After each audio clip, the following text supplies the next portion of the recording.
चलिए जानते हैं आज की मुख्य हेडलाइंस। भयानक किसान पुलिस टकराव, लाठियों का शिकार हो रही फोर्स, दिल्ली में मचा तांडव। दिल्ली हिंसा पर किसान नेताओं ने मांगी देश से माफी, बोले ये उपद्रवी हमारे नहीं।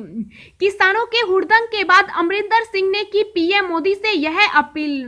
हिंसक किसान आंदोलन, गृह मंत्रालय कार्रवाई के मूड में, किसानों पर दर्ज होंगे एफआईआर। टिकटॉक और यूसी ब्राउजर समेत 59 चाइनीज ऐप्स फिर शुरू। कोरोना वैक्सीन को लेकर अफवाह फैलाने वालों पर होगी कानूनी कार्रवाई, केंद्र का आदेश। दिल्ली पुलिस ने कहा आंदोलनकारियों ने तय शर्तों का उल्लंघन किया, हिंसा में संपत्ति का काफी नुकसान हुआ। जी हां दोस्तों, और भी बहुत बड़ी काम की खबरें निकल कर आ रही है, इसलिए वीडियो को लास्ट तक जरूर देखना। तो चलिए जानते हैं एक एक करके तमाम बड़ी खबरों को। पर इससे पहले अभी तक आपने इस वीडियो को लाइक नहीं किया तो लाइक कर दीजिए। तो चलिए वीडियो स्टार्ट करते हैं। किसान ट्रैक्टर परेड में किसानों ने फिर तोड़े बैरिकेड, दिल्ली में माहौल हुआ तनावपूर्ण।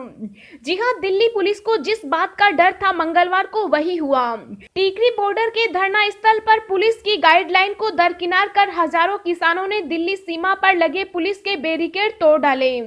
देखते ही देखते हजारों किसानों का काफिला टीकरी बॉर्डर से दिल्ली सीमा में प्रवेश कर गया। पुलिस की कार्यवाही केवल मूक दर्शक वाली ही बनी रही।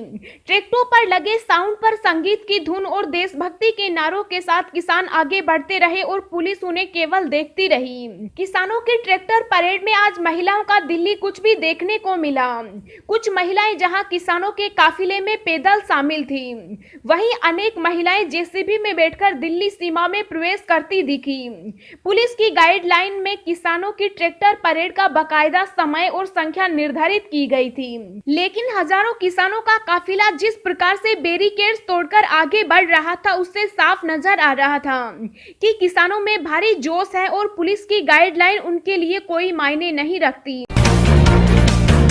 दिल्ली पुलिस ने कहा आंदोलनकारियों ने तय शर्तों का उल्लंघन किया, हिंसा में संपत्ति का भी काफी नुकसान हुआ। जी हां, दिल्ली में किसानों का ट्रैक्टर परेड उग्र रूप लेता जा रहा है। राष्ट्रीय राजधानी में कई जगहों पर प्रदर्शन कर रहे किसानों और पुलिस के बीच झड़प हुई और वे लाल किला और आईटीओ पहुंच गए। कई जगहों पर वे ट्रैक्टर परेड के लिए तय रास्तों को छोड़कर अन्य रास्तों से आगे जाने लगे और उन्हें रोकने के लिए पुलिस को लाठीचार्ज करना पड़ा और आंसू गैस के गोले भी दागे। पुलिस द्वारा आईटीओ से खदेड़े गए प्रदर्शनकारी किसानों का एक समूह अपने ट्रैक्टर लेकर लाल किला परिसर पहुंच गया। ये प्रदर्शनकारी लाल किला परिसर में घुस गए और उस ध्वज स्तंभ पर अपना झंडा लगाते दिखे जहां से प्रधानमंत्री 15 अगस्त को राष्ट्रीय ध्वज फहराते हैं। उन्होंने लाल किले के कुछ गुंबदों पर भी अपने झंडे लगा दिए। इससे पहले प्रदर्शनकारी किसान आईटीओ पहुंच गए और लुटियंस इलाके की तरफ बढ़ने की कोशिश की। इस पर पुलिस को लाठीचार्ज और आंसू गैस के गोलों का इस्तेमाल करना पड़ा।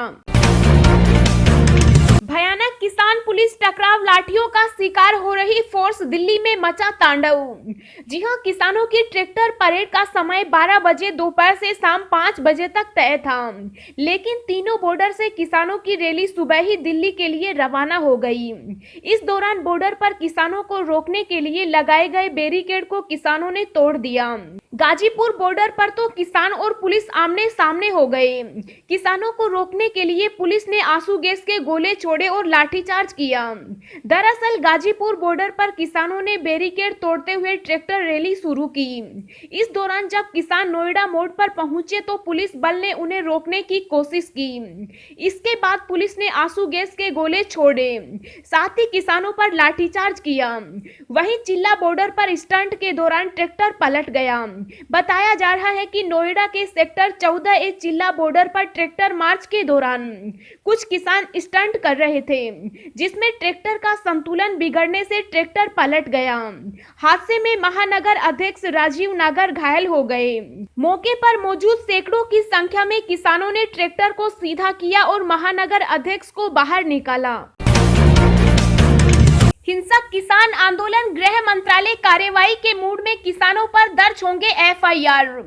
जी हां, हिंसक हो रहे किसान आंदोलन को लेकर गृह मंत्रालय का रुख काफी कड़ा होता जा रहा है। सूत्रों की माने तो गृह मंत्रालय अब किसानों के खिलाफ कार्रवाई के मूड में है। हिंसक आंदोलन में हिस्सा ले रहे किसान और किसान नेताओं पर अलग अलग थानों में एफआईआर दर्ज करने की तैयारी हो रही है। इसके बाद इन किसानों की गिरफ्तारी शुरू होगी। केंद्रीय गृह मंत्रालय ने बड़ा फैसला लिया है। कोरोना वैक्सीन को लेकर अफवाह फैलाने वालों पर होगी कानूनी कार्रवाई, केंद्र का आदेश। जी हां, कोरोना वायरस महामारी पर रोक लगाने के लिए देश भर में वैक्सीनेशन शुरू हो चुका। वहीं स्वदेशी वैक्सीन पर उड़ रही अफवाहों को लेकर केंद्र सरकार ने चेतावनी दी है। केंद्रीय गृह सचिव अजय भल्ला ने राज्यों व केंद्र शासित प्रदेशों को इस बाबत पत्र लिखा। इसमें राज्यों को बताया गया कि आपदा प्रबंधन कानून और आईपीसी की धाराओं के तहत ऐसे लोगों पर कार्रवाई की जा सकती है जो कोरोना वैक्सीनेशन को लेकर अफवाहें उड़ा रहे हैं या किसी तरह की अफवाह में शामिल पाए जाते हैं। अपने पत्र में गृह सचिव ने कहा कि अफवाह और झूठी खबरों को रोकने के लिए ऐसे लोगों पर कार्रवाई जरूरी है। इसके साथ ही वास्तविक तथ्यों के आधार पर विश्वसनीय सूचनाओं के प्रसार की सलाह भी राज्यों को दी गई। अफवाह फैलाने वाले संगठनों और किसी व्यक्ति पर कानूनी प्रावधानों के तहत दंडात्मक कार्रवाई की जा सकती है। दिल्ली हिंसा पर किसान नेताओं ने मांगी देश से माफी, बोले ये उपद्रवी हमारे नहीं। जी हां, दिल्ली में किसान और पुलिस के बीच हुई हिंसा के बाद मचे उपद्रव को लेकर किसान संगठनों ने बड़ा बयान दिया। किसान नेताओं ने हिंसा को लेकर माफी मांगी। मीडिया रिपोर्ट के मुताबिक दिल्ली में किसानों के द्वारा मची हिंसा को लेकर कई किसान संगठनों ने बयान जारी कर दिए। संयुक्त किसान मोर्चा ने कहा कि हम इसी घटना की निंदा करते हैं और ऐसे कृत्यों में लिप्त होने वाले लोग हमारे नहीं, ऐसे लोगों के खिलाफ कार्रवाई हो। किसान नेता ने कहा कि परेड के मार्ग से इधर उधर निकल जाना एक उल्लंघन है। कुछ संगठनों और व्यक्तियों ने मार्ग का उल्लंघन किया। उन्होंने आगे कहा कि हमने हमेशा माना है कि शांति हमारी सबसे बड़ी ताकत है और किसी भी उल्लंघन से आंदोलन को नुकसान पहुंचेगा। कुछ जगहों पर हिंसा की घटनाओं पर किसान नेता राकेश टिकैत ने कहा कि कुछ खास दल के लोग आंदोलन में शामिल होकर इसे बदनाम करने की कोशिश कर रहे हैं। उनकी पहचान कर ली गई है। दोस्तों, अगली खबर जानने से पहले वीडियो को एक छोटा सा लाइक जरूर करें। दिल्ली में बवाल, गृह मंत्री अमित शाह ने बुलाई आपातकालीन बैठक, किसान मोर्चा ने हिंसा की निंदा की। जी हां, दिल्ली में किसानों की ट्रैक्टर रैली के दौरान हुई हिंसा की घटना के बाद गृह मंत्री अमित शाह ने आपातकालीन बैठक बुलाई। इस बैठक में गृह मंत्रालय के कई वरिष्ठ अधिकारी मौजूद थे। इस बैठक में ताजा हालात को नियंत्रण में करने के लिए अतिरिक्त सुरक्षा बलों को भेजने का फैसला किया गया। इसके लिए सुरक्षा बलों को अलर्ट करने का निर्देश दिया गया। गृह मंत्रालय में मंगलवार को शीर्ष अधिकारियों ने अलग अलग कई बैठकें की। इन बैठकों में किसानों के हिंसक प्रदर्शन और राजधानी के कई हिस्सों में बिगड़ी स्थिति पर चर्चा की गई।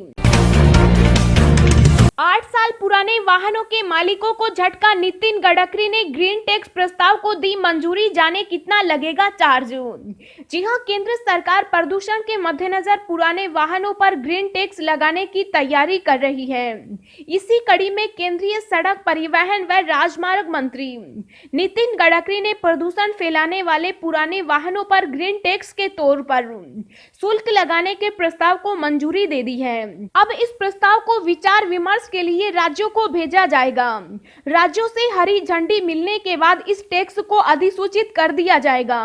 सड़क परिवहन व राजमार्ग मंत्रालय के मुताबिक 8 साल से पुराने वाहनों पर फिटनेस सर्टिफिकेट के नवीनीकरण के समय रोड टैक्स का 25% तक ग्रीन टैक्स वसूला जा सकता है। किसानों और केंद्र सरकार के बीच टकराव, दिल्ली में हिंसा के बीच केजरीवाल ने कहा यह खेदजनक है कि केंद्र सरकार ने स्थिति को इस हद तक बिगड़ने दिया। जी हां, किसानों और केंद्र सरकार के बीच टकराव की स्थिति बनी हुई है। दिल्ली में प्रदर्शनकारी किसानों और दिल्ली पुलिस के बीच झड़प के भी कई मामले सामने आए। राष्ट्रीय राजधानी में कानून व्यवस्था पूरी तरह गड़बड़ा गई। इसी बीच आम आदमी पार्टी का एक बयान आया। बयान में दिल्ली में हुई हिंसा हिंसा के पीछे केंद्र सरकार को जिम्मेदार बताया गया।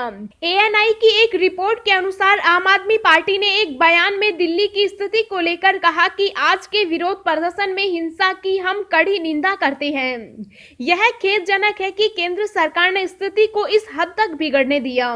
पिछले 2 महीनों से आंदोलन शांतिपूर्ण चल रहा है। अचानक हिंसा कैसे बढ़ी, इस पर केंद्र सरकार को जवाब देना चाहिए। फौजी गेम हुआ लॉन्च, ऐसे करें इसे अपने मोबाइल में डाउनलोड। जी हां, फौजी गेम लॉन्च हो चुका। इस मोबाइल गेम को एनकोर गेमिंग नाम की एक भारतीय कंपनी ने तैयार किया। इसे अक्षय कुमार प्रमोट कर रहे हैं। अब इस गेम को गूगल प्ले स्टोर पर डाउनलोड किया जा सकता है। बॉलीवुड एक्टर अक्षय कुमार ने गेम डाउनलोड का लिंक शेयर किया और साथ ही ट्विटर पर इस गेम से जुड़ा एक नया वीडियो भी शेयर किया।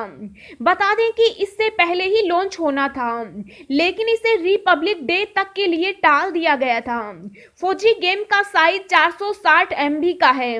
अभी के लिए ये सिर्फ एंड्रॉइड स्मार्टफोन में खेला जा सकेगा, लेकिन बाद में इसे आईफोन के लिए भी लाया जा सकता है। टिकटॉक और यूसी ब्राउजर समेत 59 चाइनीज ऐप्स को झटका, हमेशा के लिए हुए बैन। जी हां, भारत सरकार ने टिकटॉक समेत 59 चाइनीज एप्लीकेशन पर स्थायी रूप से बैन लगाने का फैसला किया।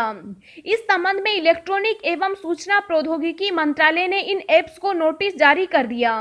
मीडिया रिपोर्ट्स के मुताबिक एक अधिकारी ने कहा, सरकार इन कंपनियों द्वारा दी गई प्रतिक्रिया स्पष्टीकरण से संतुष्ट नहीं, इसलिए इन 59 ऐप्स पर अब स्थायी प्रतिबंध है।